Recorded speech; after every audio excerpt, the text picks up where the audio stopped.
أعوذ بالله من الشيطان الرجيم.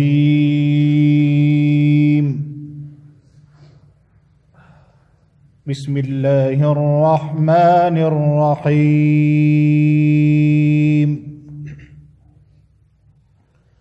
وقلنا يا آدم اسكن أنت وزوجك الجنة وكلا منها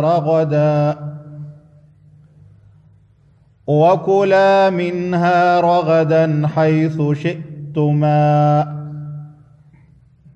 ولا تقربا هذه الشجرة فتكونا من الظالمين.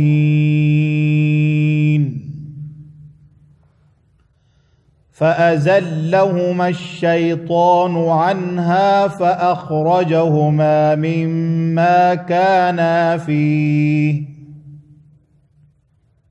وقلنا اهبطوا بعضكم لبعض عدو ولكم في الأرض مستقر ومتاع إلى حين. فتلقى آدم من ربه كلمات فتاب عليه إنه هو التواب الرحيم.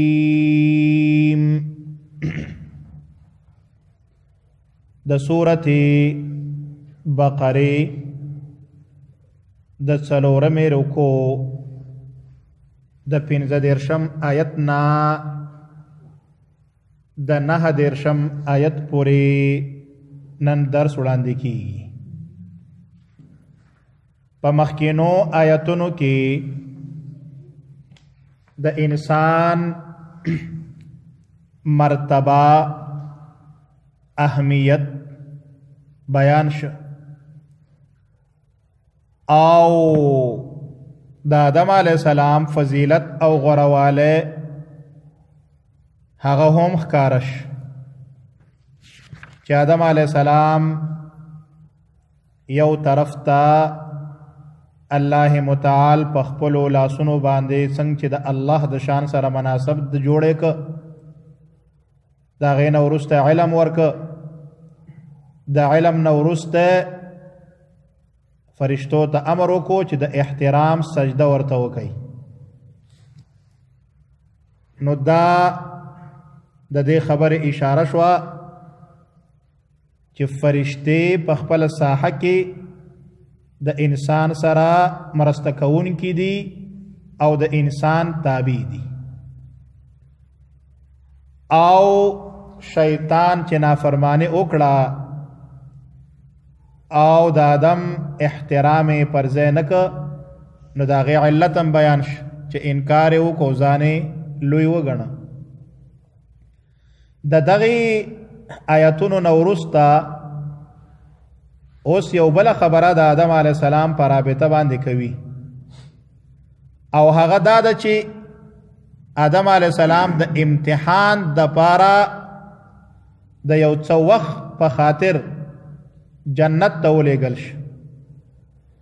جنت ته د دې دپاره نه ولیږل شوی چې دی به هلته همیشه وي، ځکه چې دی خو په دنیا کې د خلافت دپاره پیدا شوی و. دی او د اولاد د دې دپاره پیدا شوي وو چې دیو به په دنیا کې د الله تعالی د حکمونو مسئولیت په غاړه لري، دیو به د الله تعالی نایبانی. خو جنت ته د یو موقت وخت دپاره ولیږل چې هلته امتحان دا وکړي چې دا جنس چې الله متعال پیدا کړی دا د شیطان په مقابل کې څومره مقاومت کولی شي. خلکو ته وښي، فرشتو ته وښي او په خپله دیو ته هم وښي. د دې دپاره چې دغلته یو امتحان وشي او چې بیا کله اصلي ځای ته چې هغه دنیا ده هلته چې دی راولېږل شي نو چې د شیطان د چال نه او د هغې د فریبونو نه د انسان خبري چې بیا چرته د خپل نیکه په شان دا انسان د شیطان په دوکه کې رانشي او کراشي نو بیا به د ځای د جنت په ځای باندې جهنمی. نو دا خبره الله متعال ښکارا کوي. نو آدم علیه السلام چې کله جنت ته الله متعال ولېږه نو هلته خو یوازې نو الله متعال د چپې پختۍ نه د هغې بیبي حوا پیدا کړه. بیبي حوا یې پیدا کړه تر څو چې د ده سره په جنت کې ملګري وي. او دا حقیقت په حدیث کې صحیح حدیث کې بیان شوی دی چې المرأة خلقت من ضلع، ښځه چې دا د پختۍ نه پیدا شوې ده او په پښتو کې د ټولو نه کوږ ځای چې دی هغه اعلاهو هغه اوچته برخه. نو په دې وجه باندې تاسو د ښځو سره احسان کوئ، ځکه که ته دا پختۍ چېرته سیده کې نو ماتېږي او کم داسې پرېږدي نو همداسې به کږئ. نو د دې مطلب دا ده چې تاسو ورسره احسان کوئ، ډېره چېړئ مه پرېږده چې هغه خپل کم خلقت چې د زنانه دی د هغې نه مه راوباسه. هماغه خپله عاطفه کې یا په هغه خپلو احساساتو کې کم هغه زنانهی طبیعت چې د زنانه دی نو په هغې کې پرېږدئ. نو دغه آیتونو کې دغه مسائل بیانېږي چې بیا شیطان څه حرکت وکړه او الله متعال د هغې په وجه باندې انسان له کومه سزا ورکړې ده. نو په دې آیتونو کې به هغه بیانېږي او هدف یې دا دی چې ګورئ د شیطان د وسوسو نه ځان ساتئ. وقلنا او منګه اویل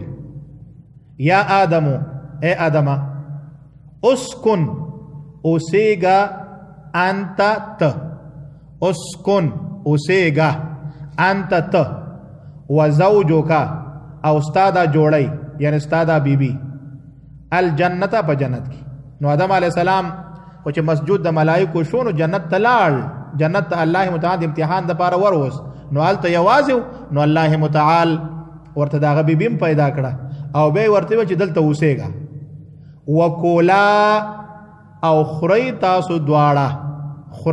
دواړه کولا د تسنیه جمع ده، خورئ تاسو دواړه منها لدی جنت څخه،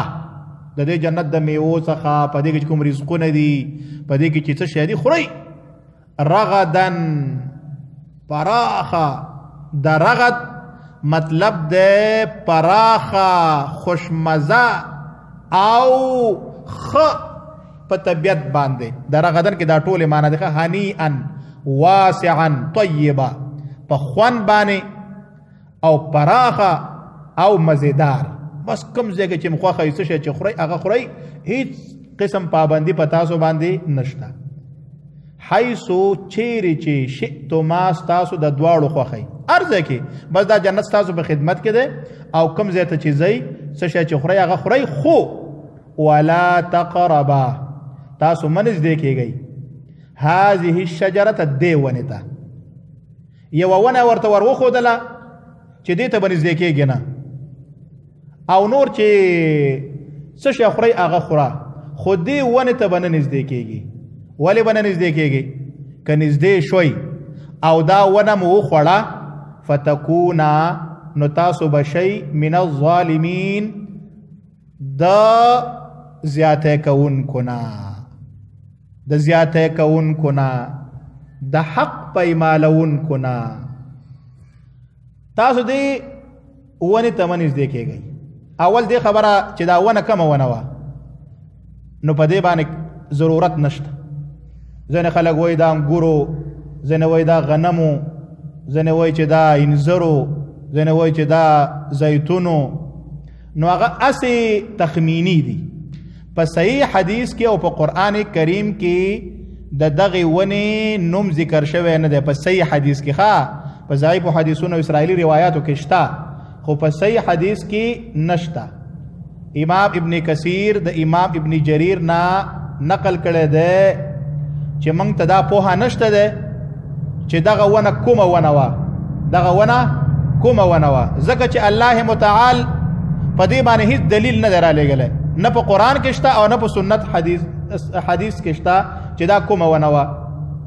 او وایي بله دا ده که د دې ونې نوم معلوم شي نو څه ګټه نه لري او که معلوم نشي څه تاوان نه لري. کتای نوم او پیژاند نو څه چل به وشي؟ هیڅ چل نه کیږي. او که چېرته تای نوم ونه پیژاند نو هم څه خبره نشته ده، دا څه کوم نقصان نه ده، ځکه چې اصل مقصد باندې ځان پوهوه. الله متعال چې کوم شی نه په قرآن کې مبهم پرېښودي نامعلوم، نو هغې په هغه حکمت باندې ځان پوه که، نور په هغې کې ډېرې ګوتې مه وهه چې ونه دې نه اوس څه مقصد ده. نو اصل خبره دا وه چې الله متعال په دې ادم باندې امتحان کو، نور ونه چې اره یوه ونه وخو یوه ونه وور ویښوده چې دې ته به نه نږدې کېږي. تاسو به ظالمانو نه شئ. اصل کې دا ولې ورته الله متعال دا حد وټاکه چې دلته ورته یوه سره کرښه کش کړه چې دا ونه چې دا په دې سرې کرښې په داخل کې دلته به نه نږدې کېږي. دا ځکه چې په دغه وخت کې الله متعال آدم علیه السلام د امتحان دپاره جنت ته داخل کړی و، د دایم دپاره نه و، د دایم دپاره نه و. تاسو ته ما مخکې وویل چې هدف دا و چې آدم علیه السلام خو د دنیا دپاره خلیفه رالېږل شوی و، نو که چېرته دی د تل دپاره په جنت کې وی نو هغه هدف نه پوره کېده. نو له دې عمله الله متعال د امتحان دپاره موقت جنت ته بوته چې دا خلکو ته فرشتو ته ور وښیي او وروسته انسانانو ته ور وښیي چې دا شیطان په مقابل کې دا انسان څومره لغزشونه خوري او دوکه کیږي. نو د دې امتحان دپاره ښه فتکونا تاسو بشئ من الظالمین ظالمانو نه. ظلم څه ته وایي؟ ظلم ظالم چې دی دا د ظلم نه اغوستل شوی. ظلم اصل کې د حق تلف کولو ته وایي، د حق پیمالولو ته وایي. ظالم ته ظالم ځکه وایي چې هغه د یو چا حق تلف کوي، هغه د یو چا حق پیمالوي. نو یو څوک چې د الله نافرماني وکړي، د الله نافرماني وکړي، هغه د درې شیانو حقونه د خپو د لاندې کوي. د درې حقونه، اول د الله حق د خپو د لاندې کوي. د الله حق دا ده چې د الله پیروي به کوي، د الله خبره به منې، د الله حکم به منې. چې د الله حکم دی ونه منه نو د الله حق د خپو د لاندې کوي، ځکه چې د الله حق دا ده چې د هغه به منې، او ته چې د الله نافرماني دې وکړه نو په دغه ساحه کې دی د الله حق د پښو د لاندې کوي. یو. دوهم د هغه شي حق دی د خپو د لاندې که چې هغه تا د الله په نافرمانی کې استعمال که. کوم شی چې تا د الله په نافرمانی کې استعمال که نو د هغې حق تا تلف که. مثلا یو سړی غلا کوي، نو غلا چې کوي خو په پښو خو به پسې ځي که نه، په لاسو باندې به هغه راخلي، نو د دې خپو حق خو دا دی چې ته به دا د الله په بغاوت کې نه استعمالی او تا استعمال که. د لاسو حق دا ده چې دا به د الله په بغاوت کې نه استعمال، دا استعمال که. ته سترګو باندې ناروا شیان ګورې، زنانو ته ګورې د پردو، یا په فلمونه ګورې ناروا، نو تا یو طرف ته د الله حق تلف که ځکه نافرمانی دې وکړه، بل طرف ته د سترګو حق تلف که ځکه د سترګو حق دا ده چې دا به ته په ناروا کې نه استعمالی او تا استعمال که. او دریم په خپل ځان باندې ظلم دی، په خپل ځان خپل حق طلب کول دی،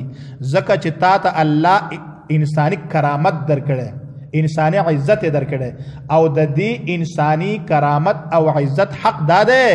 چې د الله تابعداري وکړي. نو چې کله تا ناروا وکړه نو په خپل ځان دې ظلم وکړه، یعنی هغه خپل کرامت دې د پښو د لاندې کړه. نو دلته آدم علیه السلام ته الله وایي که دغې ته نږدې شو نو په ځان به زیاتی وکړي، خپل حق به تلف کړي او زما حق به تلف کې. فازلهما، ګورئ، فازلهما نو اخویول دا دواړه. د ذلت معنا دا خویول، دوکه کول، فریب ورکول. فریب ورکه دې دواړو ته، دوکه ورکړه دې دواړو ته، وخویول دا دواړه. الشیطان شیطان وسوسه ورته وکړه. اوس دغه وسوسې شکل څنګه و نو د هغې ذکر م الله نه دی کړی چې دا شیطان ورته د مار په شکل کې ورننوته، د مار په خوله کې ځان ځای که، په کومه سوړه باندې ورننوته. نو په دې کې ام باس مه کوه، خو بس اصل وسوسه وه. او هلته خو مخکې شیطان د الله نه غوښتي و چې ما تر قیامته پورې همداسې پاتې که،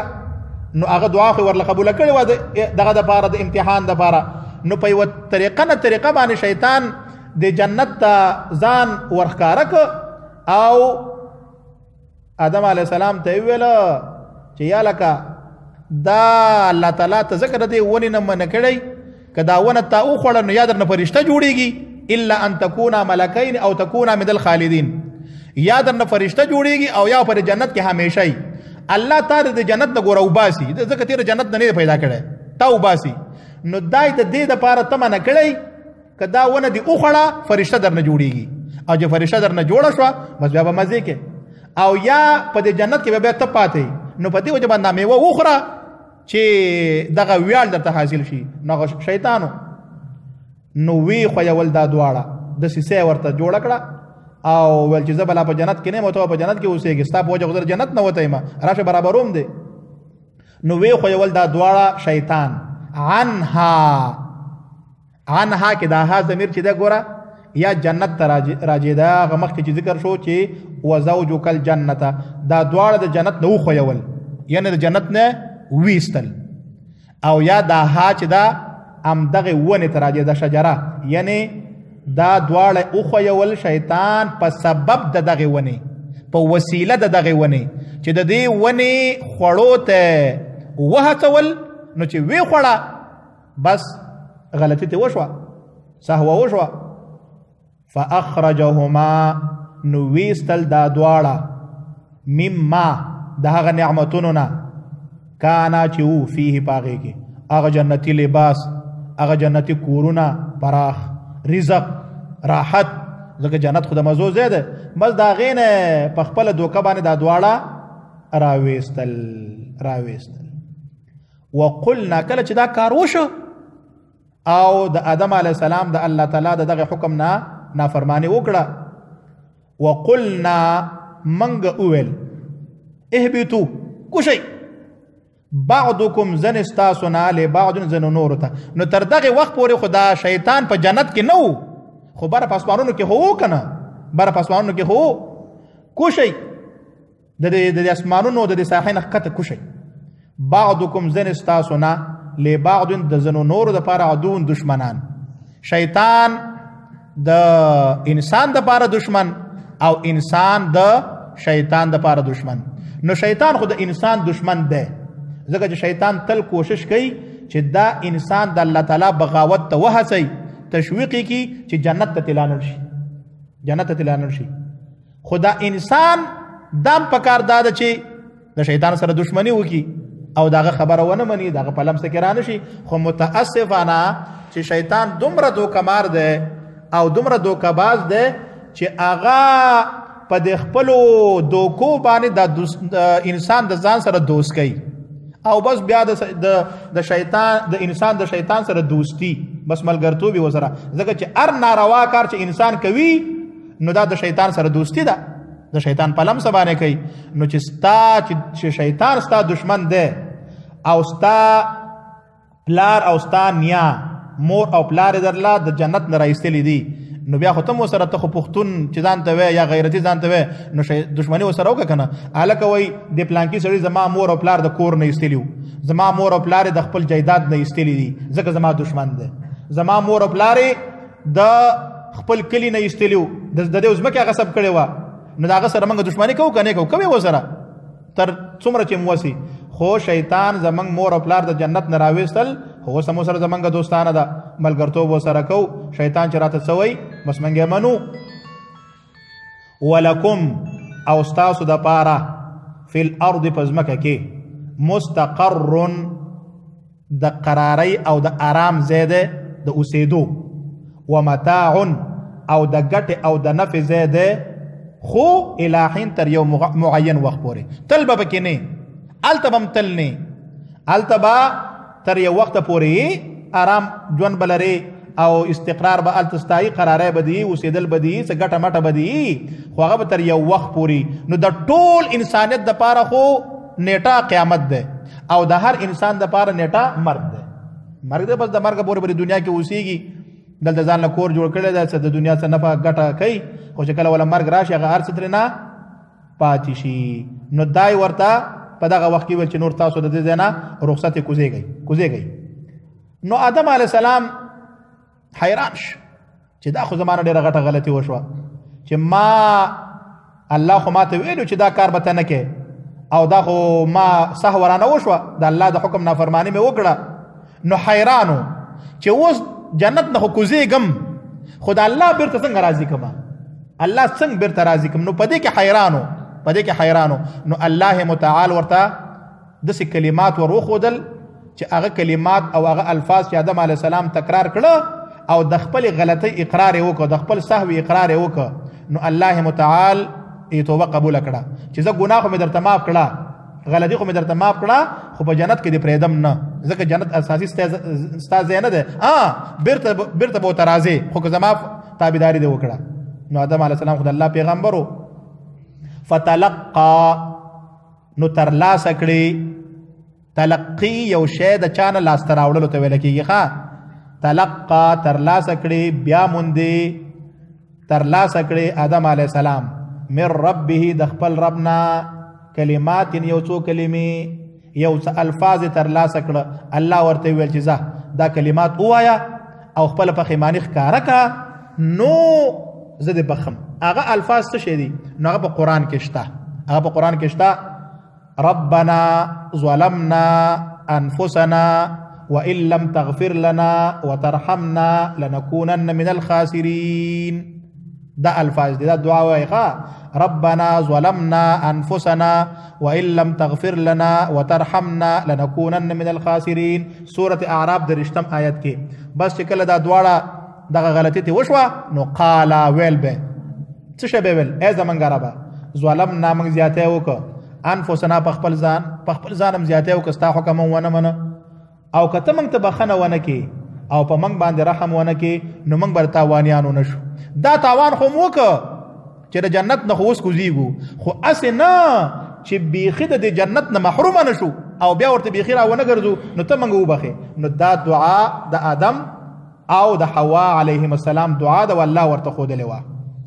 چې کله دا دعا وویله فتاب علیه، فتاب نو رجوع د رحمت وکړه الله علیه په د باندې، بس ویل چې ځه بس دا غلطي مې درته معاف کړه، د دې په وجه باندې به زه تا نه نیسم، د دې په وجه باندې به زه تا په قیامت کې نه نیسم، خو د جنت نه به ځې، د جنت نه به ځې ځکه جنت ستا دایمي ځای نه دی. انه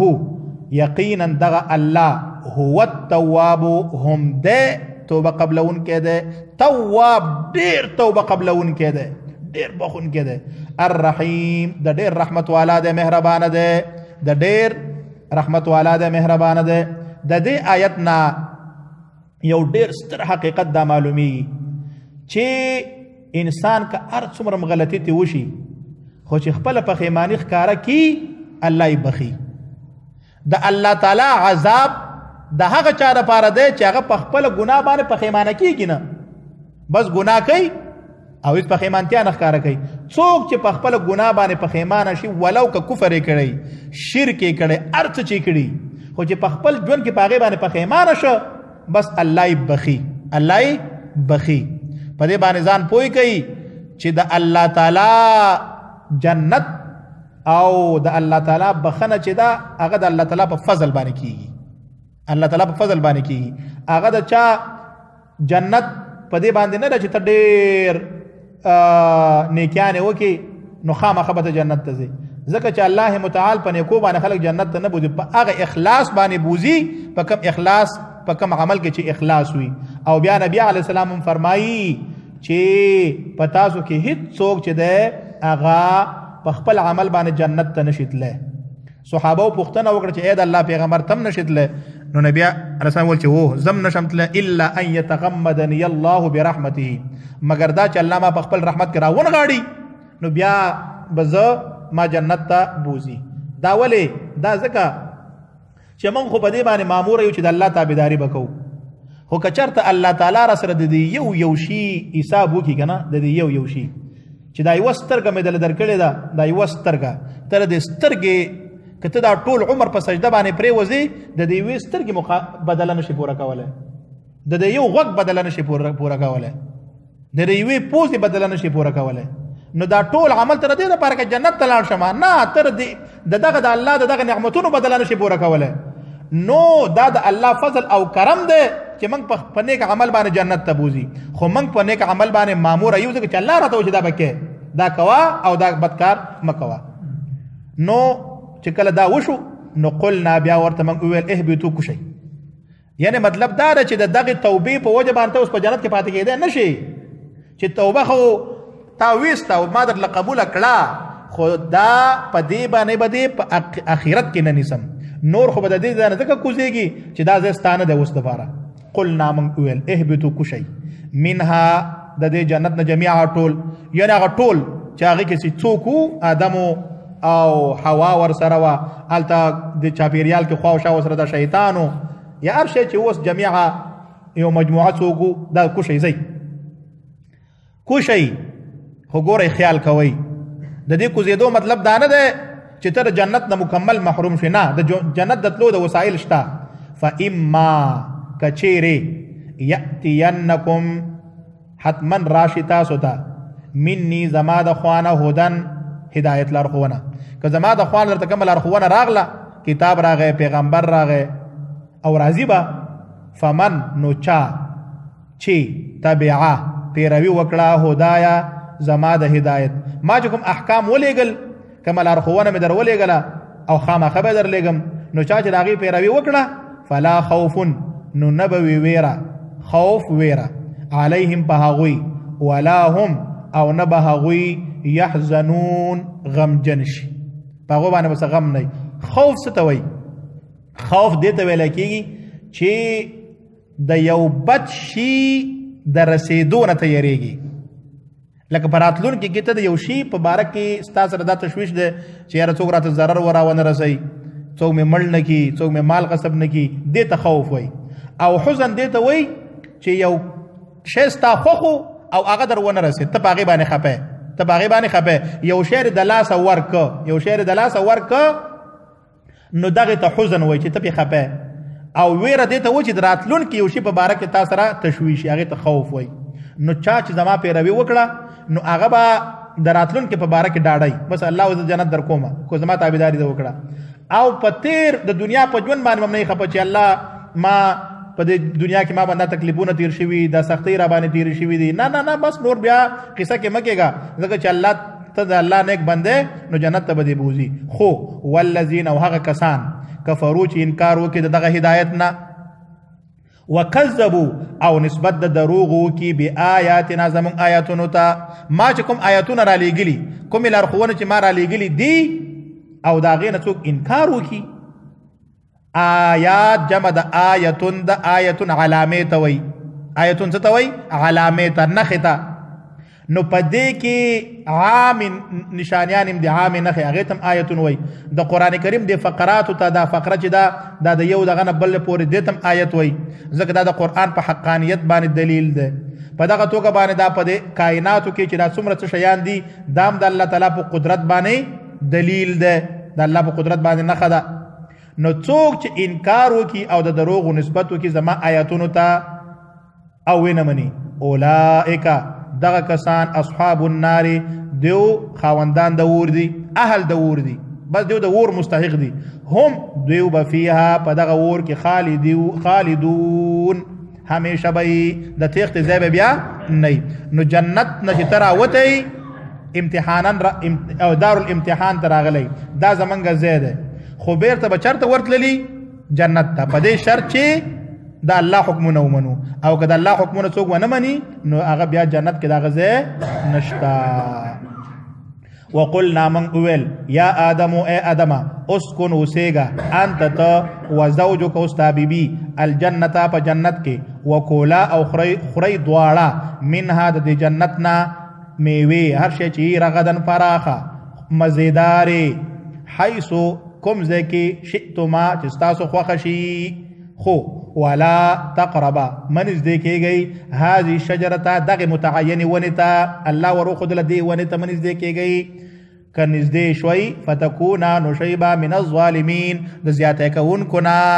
په خپل حق کې او زما د حکم په حق کې فازلهما نو اخویول دا دواړه دوکه کړل دا دواړه الشیطان شیطان وسوسه ورته واچوله عنها په سبب د دغې ونې یا دا دواړه ویستل د دې جنت نه فاخرجهما نو ویستل دا دواړه مما د هغه نعمتونو نه کانا چې و فیه په هغې کې چې کوم نعمتونو د هغې نه ویستل بس یخطفان علیهما من ورق الجنه بس هغه جنتي لباس ته ویستل شو لغړ پاتې شو. بس دیو د جنت دا ونه دا غټه غټه پانه مې راغستې او خپل عورتونه به پرې پټول.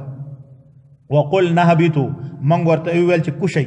بعضکم زنین استاسنا لبعض د زنو نور د پاره عدوون دشمنان د یو د بل د پاره با شیطان د انسان د پاره او انسان د شیطان د پاره تاسو دشمنان او د یو بل سره مقابله ده. نو خوخه دی چې د شیطان په چال کې راضي او کزان ته ساتي. ولکم او استاسو د پاره فی الارض پزمکه کې مستقر د اوسېدو زیاده و متاع او د نفع ګټه زیاده الہین تر یو وخت پورې همیشه به کې نه. نو دومره خواري په دنیا کې وکا څومره چې د دنیا د ژوند سره مناسبي او د آخرت د پاره غمره وکا چې هغه د پاره مناسبي. فتلقى ذکړي آدم علیه السلام من ربه د خپل ربنا کلمات یو څو کلمې او هغه کلمې چې کله اویلې او په خیمانی ښکارا کړه فتاب علیه نور وجود رحمت کړه الله پاغه باندې یعنی توبه ورله قبول کړه. د الله تعالی توبه دادا چې الله تعالی انسان په خپل رحمت کې راګیر کی او د انسان توبه دادا چې انسان په خپل ګناهونو باندې په خیمان شي. انه بشک د الله یقینا د الله هو التواب هم ده ډیر توبه قبلون کې ده الرحیم مهربان ده. الله تعالی په چا باندې ظلم نه کوي تر څو پورې چې په انسان کې لګم اغا الله ته رجوع وي نو الله یې بخي خو چې دا بخي سرکش شي نو به الله نه بخي. قلنا من ورته اول اهبطوا کوشي من هر د جنت نه جميعا ټول فاما کچيري ياتينكم راشي تاسو ته مني زما د خوانا هودن لارخوانا پیغمبر کتاب فمن نو چاچی تبعا پیروي وکړه هدايا زما د لارخونه فلا خوف نبوي ويرا عليهم پاغوي دراتلون کې په اړه باندې به وير نه لري ولا هم يحزنون نبدي غمجن شي پتیر عمر باندې خفه بنئ. والذین وهغه کسان کفروا چاغوي انکار کړي وکذبوا او د دروغ نسبت کړي به آیاتنا زمون آیاتونو ته نیمنی دروغي غني زما حکمونه زما کتاب زما لار خوونه اولئک دغه کسان اصحاب النار مستحق دور دي خاوندان دور دي مستحق دور دي هم دوبا فيها پدغه ور کې خالدون همیشه وي سره اختلار به نه. نو الله دې موږ جنت ته بوزي او د جهنم نه دې الله متعال منګه وساتي. وصلى الله على محمد وعلى اله واصحابه اجمعين.